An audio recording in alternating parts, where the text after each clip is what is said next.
میں ویسے سوچ رہا ہوں ان سے بھی بات کرنے کا کہ یہ ہو سکتا ہے کہ ان کو پرانے زمانے میں رنجے ہوں اور استعمال بھی ہوں دوسرے ملکوں سے، ہندوستان ان کو استعمال کرے انتشار پھیلانے کے لیے، لیکن اب تو وہ نہیں ہے حالات۔ کبھی بھی بلوچستان کی تاریخ میں ایک فیڈرل گورنمنٹ جو کہ بڑے مشکل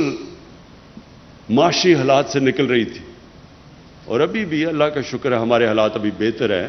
لیکن وہ حالات نہیں کہ ہم اتنا زیادہ بلوچستان کو پیسہ دے سکیں federal P S D P سے، جبکہ اتنی زیادہ ہمارے اوپر پنجاب میں، اور پنجاب کے لوگ سب سے بڑا صوبہ ہے، وہاں سے بڑی ڈیمانڈز ہیں، سارے پاکستان سے ڈیمانڈز ہیں، لیکن سب سے زیادہ پیکیج ہم نے بلوچستان کو اس لیے دیا کہ ہمارا خیال ہے کہ بلوچستان کے لوگوں سے واقعی انصاف نہیں ہوا، وہ پیچھے رہ گئے، اور بلوچستان سے سینٹر نے بھی انصاف نہیں کیا، اور بلوچستان کے اپنے سیاستدانوں نے بھی اس سے انصاف نہیں کیا۔ جو پیسہ آتا بھی تھا میرے خیال میں وہ بھی صحیح طرح نہیں لگا، اور وہ لوگوں نے اپنی ذات کے اوپر وہ پیسہ خرچ کیا ہوگا، لیکن بلوچستان کے لوگوں کے لیے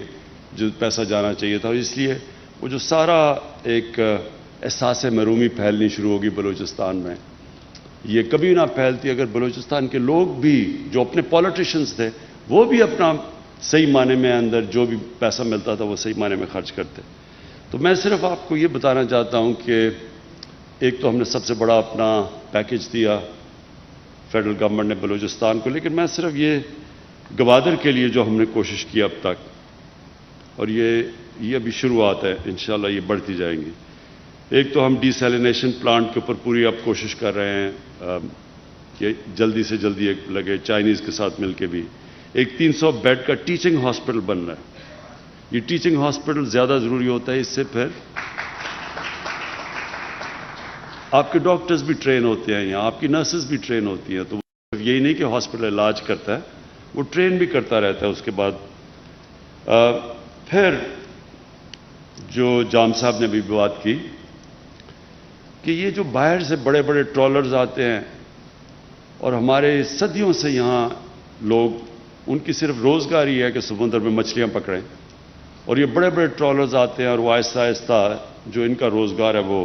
وہ دیکھتے ہیں کہ کم ہوتی جاتی ہیں مچھلیاں۔ تو ہم نے اب پوری طرح یہ جو بڑے بڑے فورن ٹرالرز آتے ہیں ان کے اوپر ہم نے پورا بین لگا دیا، اور وہ جو چائنیز ٹرالر کی میں بات کر رہا ہوں کہ کوئی چائنیز گورنمنٹ ہمارے بڑے اچھے تعلقات ہیں،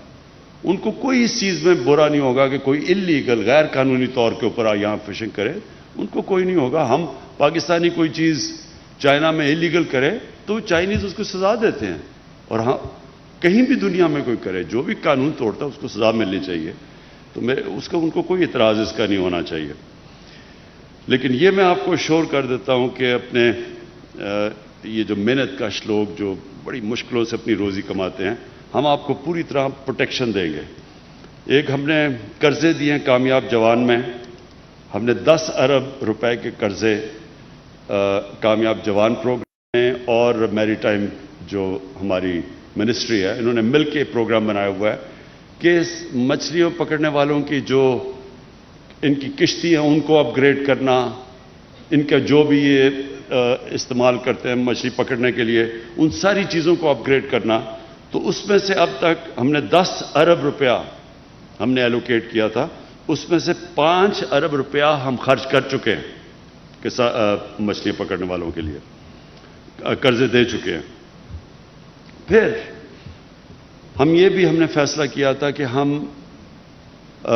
لو کاسٹ ہاؤسنگ یعنی ہم سستے قرضوں کے اوپر لوگوں کو دیں گے تاکہ لوگ گھر بنا سکیں۔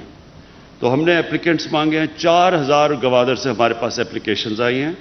اس میں سے ہم نے اب 200 زمین کی نشاندہی کی ہے، جس میں سے 2500 گھر ہم انشاءاللہ بنانا شروع کرنے لگے ہیں۔ سو یہ لو کاسٹ ہاؤسنگ ہے۔ پھر ہم نے اسکالرشپس کا پروگرام رکھا ہے کہ یہاں کے لوگوں کے لیے ہم اسکالرشپس دیں،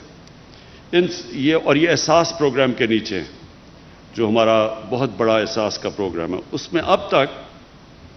ہم نے جو ہمارے پروگرام میں جو ہم نے آئیڈینٹیفائی کیے ہیں وہ 4698 نوجوان ہیں جن کو ہم احساس کی اسکالرشپس دے رہے ہیں. اور پھر ہماری یہ کوشش ہے کہ جو کمیونیکیشن، دیکھیں سب سے بڑا مسئلہ یہ بلوچستان کا ہے، کمیونیکیشن اتنا بڑا علاقہ ہے، آبادی پھیلی ہوئی ہے یہاں،